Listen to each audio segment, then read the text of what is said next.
जय हिंद दोस्तों।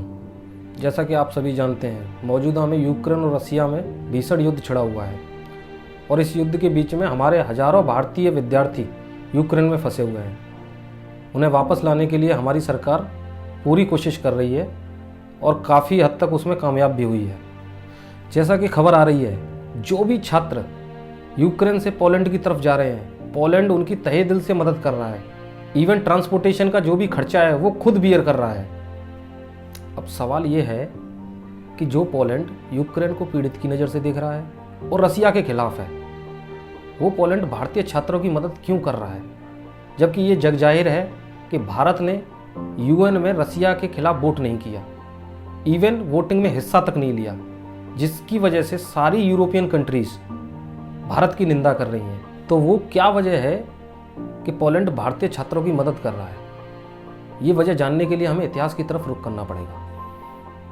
ये कहानी शुरू होती है सन 1939 में, जब दूसरा विश्व युद्ध शुरू हो चुका था। लेकिन हम यहाँ पर दूसरे विश्व युद्ध की बात न करते हुए सीधे मुद्दे पर आते हैं। सेकेंड वर्ल्ड वॉर की शुरुआत में ही जर्मनी पोलैंड पर अटैक कर देता है और इसके सही 16 दिन बाद रसियन तानाशाह स्टालिन भी पोलैंड पर अटैक कर देते हैं। इन दो शक्तिशाली देशों के अटैक की वजह से पोलैंड में भारी तबाही होती है, उसके हजारों सैनिक मारे जाते हैं और इन सैनिकों के परिवार में जो भी महिलाएं और बच्चे होते हैं, उनको कैंपों में रहने के लिए मजबूर होना पड़ता है।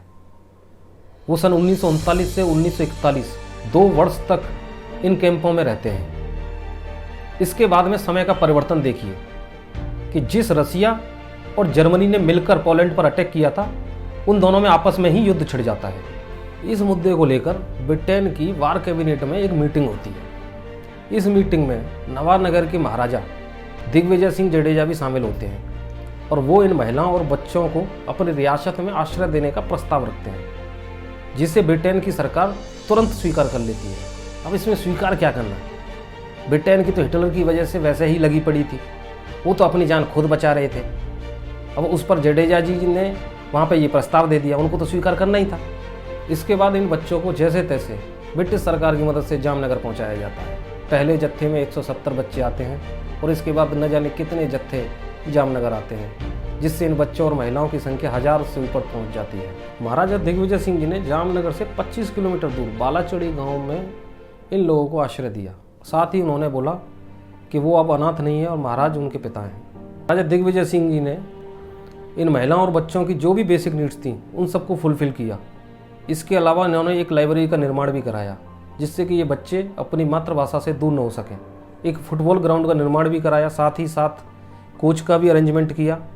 यहाँ पे जो भी पोलैंड के त्यौहार थे, सब पोलैंड के त्यौहार मनाए जाते थे।